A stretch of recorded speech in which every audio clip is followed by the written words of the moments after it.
14 বছর ধরে কাজ করছিলেন মুম্বাইয়ের একটি কারখানায়, কিন্তু ক্রমাগত হেনস্থার জেরে ছাড়তে হয় সেই চেনা জায়গা। পরিবার নিয়ে পালিয়ে একটি মন্দিরে ঠাঁই নেন বাংলার শ্রমিক সাইফুল শেখ।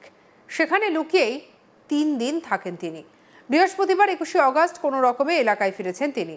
দক্ষিণ 24 পরগনার বিষ্ণুপুরের কুলেরহাটি পঞ্চায়েতের সর্দার পাড়ার বাসিন্দা বছর 40-এর সাইফুল প্রায় 14 বছর আগে মুম্বাইয়ের দাদরে ওই কারখানায় কাজ করতে গিয়েছিলেন।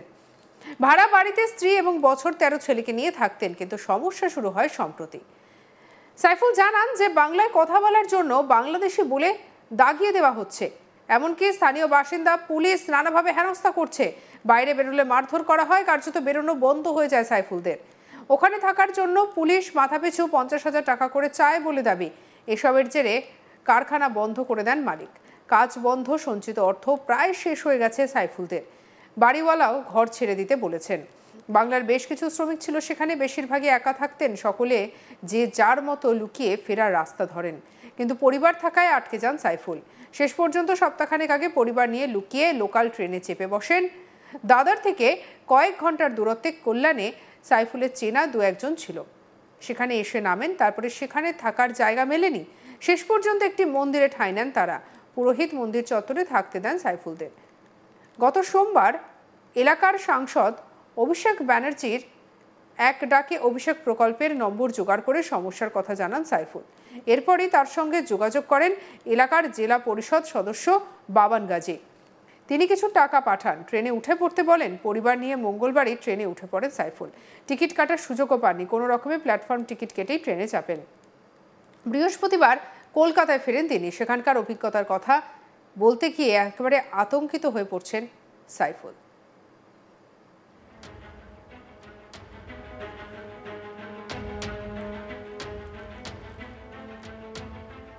কি বলছেন সাইফুল, শুনবো।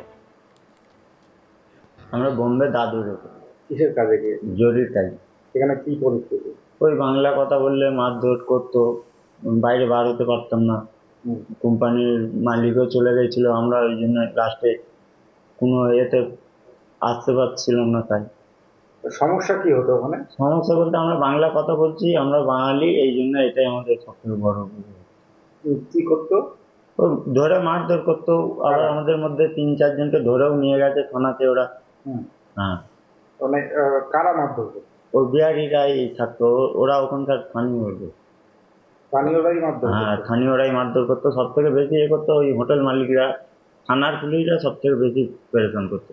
মানে বাইরে গেলেই আমাদের কাছে মারধর করে টাকা পয়সা কেড়ে করে নিত। হাপ্তায় আমরা টাকা পেতাম, খরচা পেতাম। ওই 1,500-2,000 টাকা করে খরচা দিত। ওই হাপ্তাহের টাকাটা নিয়ে সারা হপ্তাহ চালাতে হতো। ওই বাজারহাট করতে যাবো, তখন ওরা ধরে পয়সা করি কেড়ে নিত, মারধর করতো। 2-3 বার তো আধার কার্ডও কেড়ে নিয়েছিল। তোমরা চলে আসার সিদ্ধান্ত কবে নিলে? চলে আসা বলতে ওই আমাদের কোম্পানিটা চলে যাওয়ার পরেই আমরা চলে আসার জন্য বেশি করেছিলাম। তারপর ওই দাদার নাম্বারে ফোন করেছিলাম, ওই যেটা এক ডাকে অভিষেককে বলো, ওই নাম্বারে ফোন করেছিলাম। ওনারাও বলেছিল যে আমরা দেখছি আজকের মধ্যে একটা ব্যবস্থা করে দেবো। ওটা 3-4 দিন পরে আমি ফোন করেছিলাম। তারপর 3-4 দিন আমি কালিয়ানে একটা মন্দিরেতে ছিলাম, ওই সবজি মার্কেটের ভেতরে মন্দির ছিল। ওটা লুকিয়েছিল? হ্যাঁ, লুকিয়ে বলতে ওই মন্দিরের ভিতরেই ছিলাম। ওরা খুব ভালো লোক ছিল। ওখানেও আমাদের কিছু বাঙালি আছে। আচ্ছা, হ্যাঁ। আপনার পরিবার নিয়ে ওখানে ছিলেন? হ্যাঁ, ওখানেই ছিল। তারপর এই অসুবিধা হলো হতে ওই মালিককে ফোন করলাম। ওই মালিককেও তো ফোন সুইচ অফ করে দিয়ে পালিয়ে গেছে। কেন? মালিক কেন পালিয়েছে? ও বাঙালি? ও বাঙালি নয়, ও ছিল ওই লোক, ওই ইউপির লোক ছিল। ও ইউপির লোক ছিল। ও তার মানে এত লোকের ও জিম্মেদারি নিতে পারবে না। থানা পুলিশ ওকে চাপ দিচ্ছে, 50,000 60,000 টাকা করে চাপ দিচ্ছে, তুমি বাংলাদেশিদের নিয়ে কাজ করছো, এরকম বলে সব এক একজনের 50-60,000 টাকা? হ্যাঁ, এক একজনের 50,000 টাকা। তারপরে ফিরলে কিভাবে? ফিরলাম বলতে ওই তো আমি এই এক টাকা অফিসকে কল করেছিলাম। করতে ওনারা কি করলো, বললো আচ্ছা আমি দেখছি। তারপর দাদা একদিন ফোন করলো আমাদের মন্দিরে, এই দাদা ফোন করলো, করার পরে বললো ঠিক আছে বাবু, আমি চিন্তা করিনি, আমি হচ্ছি তো ব্যবস্থা করে দিচ্ছি। ফের দাদা ওই দিনই রাতেবেলা আমাকে টাকা পাঠালো, খাওয়া খরচাও পাঠাতে। তারপর আমি তো ট্রেনের টিকিটও কাটতে পারিনি হুটোপাটা করে, কেন গাড়ির টাইম হয়ে গেছিলো। ওই অবস্থায় কোনোভাবে ওই বিনা টিকিটে চলে এসেছি। একটা প্ল্যাটফর্ম টিকিট কেটেছিলাম 10 টাকা দিয়ে, হুম। সেটা ওই অবস্থায় চালু ডাব্বায় উঠে আমি পালিয়ে এসেছি। পুরো পরিবার নিয়ে? হ্যাঁ, এবারে হাওড়াতে এসেও অনেক অসুবিধা হয়েছিল, এখানে আমার কাছে পয়সা করে ছিল নি। দাদা যে টাকা পাঠিয়েছিল ওটাতে আমি ট্রেনে খাই খরচা হয়ে গেছিল, হুম। 3 জন মিলে ছিলাম। এবারে ট্রেন যে নেমেছি, এবার টিটি ফিটি ছিল, আমার কাছে তো টিকিট নেই। হুম। কোনোভাবে লুকিয়ে ছুপিয়ে করে আমি ওই আন্ডারগ্রাউন্ড দিয়ে বার হয়ে তবে এসেছি। তারপর আমাদের 1200 বাস ধরে এখান পর্যন্ত এসেছিলাম, এখান থেকে আবার আলাদা আলাদা ঘর গেলাম।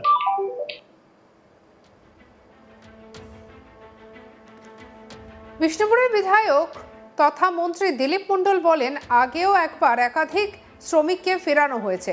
এক্ষেত্রে খবর পেয়ে ওই শ্রমিকদের ফেরানোর ব্যবস্থা করি। বাংলা ভাষায় কথা বলার জন্য হেনস্থা একেবারেই কাম্য নয়, পরিবারটির পাশে আছি। মুখ্যমন্ত্রীও পরিযায়ী শ্রমিকদের পাশে থাকার আশ্বাস দিয়েছেন। কি বলছেন দিলীপ মণ্ডল, শুনবো। একদাকে আমাদের মাননীয় সাংসদ অভিষেক বন্দ্যোপাধ্যায়কে সাইফুল ফোন করে, তারপরে অফিস থেকে আমার সঙ্গে আমার মোবাইলে সব কিছু দিয়ে দেওয়া হয়। তারপরে আমি বাবানকে, আমাদের জেলা পরিষদের সদস্য, তাকে আমি দিই যে এটা কথাবার্তা বল, কী অবস্থা আছে তার, কারণ যা যা করণীয় সহযোগিতা আমরা করে দেওয়া হবে। তো সেই মতন কথা বলে ও যেমনভাবে যা বলেছিল সেইভাবেই বাবান অর্থাৎ রাজীব গাজী ওর সঙ্গে যোগাযোগ করে এবং সেইভাবেই ওকে সহযোগিতা করা হয়েছিল। এবং তার মধ্য দিয়েই তারপরে কাল বিকালবেলা সম্ভবত ও পৌঁছয়। তার মাঝে অনেকবার ফোনের চেষ্টা করেছে, ও সঙ্গে যোগাযোগ করে উঠতে পারিনি, আমরা খুব চিন্তার মধ্যেই ছিলাম।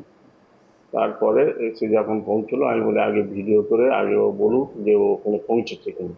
তা কালকে ও ভিডিও করে বলে, আমি বলি আজকে আসুক, আসলে তাহলে এটা যেহেতু সব জায়গা আমাদের পৌঁছে দিতে হবে, আমাদের মাননীয় সাংসদের কাছে, সেখানেও আমাদের খবরটা পৌঁছতে হবে। অন্যান্যরা যারা ফোন করছে, রিপোর্টার, বিভিন্ন দিক দিয়ে তাদের কাছে আমাদের জানিয়ে দেওয়া দরকার। অন্তত আমরা নিয়ে আসতে পেরেছি। আর একজনের একটা নাম আসছিল, তার সাথেও আমরা যোগাযোগ করেছি, সে আছে মোটামুটি কোনো রকমে, বলছে অসুবিধা আর হবে না। তো সেইভাবেই যেহেতু তার স্বেচ্ছায় বা তার সিদ্ধান্ত মতন সে সেখানে থেকে গেছে, সেই জন্য আমরা আর কোনো চেষ্টা করিনি। যারা যারা এই ধরনের আমাদের সঙ্গে যোগাযোগ করছে বা আমাদের মাননীয় সংসদের অফিসে যোগাযোগ করছে, আমরা তাদেরকে, আমাদের ওখানেও কিছু লোক আছে, তাদের মাধ্যমে আমরা এখান থেকে বসে থেকে যা যা করণীয় সহযোগিতা করে আমরা তাদেরকে ফিরিয়ে আনবো। যারা পরিযায়ী শ্রমিক আছেন তারা সমস্যায় পড়লে কি করার বার্তা দেবেন, তারা কিভাবে ফিরবে? আমাদের তো মাননীয় মুখ্যমন্ত্রী মমতা বন্দ্যোপাধ্যায় তিনি বলেছেন, যারা পরিযায়ী শ্রমিক অসুবিধার মধ্যে পড়ে রয়েছে তারা বাংলায় চলে আসুক। আমরা এখানে মাননীয় মুখ্যমন্ত্রী তিনি 5,000 টাকা করে ঘোষণা করেছেন, মাসে তিনি দেবেন, এবং তাদের উপযুক্ত কাজের যতক্ষণ না সন্ধান হচ্ছে ততদিন তিনি দিয়ে যাবেন, 1 বছর। তারপরে কাজের মতন ডিএম বা অন্যদের তিনি নির্দেশ দিয়েছেন যাতে তাদের উপযুক্ত মতন তাদেরকে কর্মসংস্থান করে দেওয়া বা তাদের রেশন কার্ড করে দেওয়া, খাদ্যসাথী থেকে স্বাস্থ্যসাথী, এবং ঘরও এমনকি যদি না থাকে সেটাও তিনি করে দেবেন বলেছেন। এইভাবে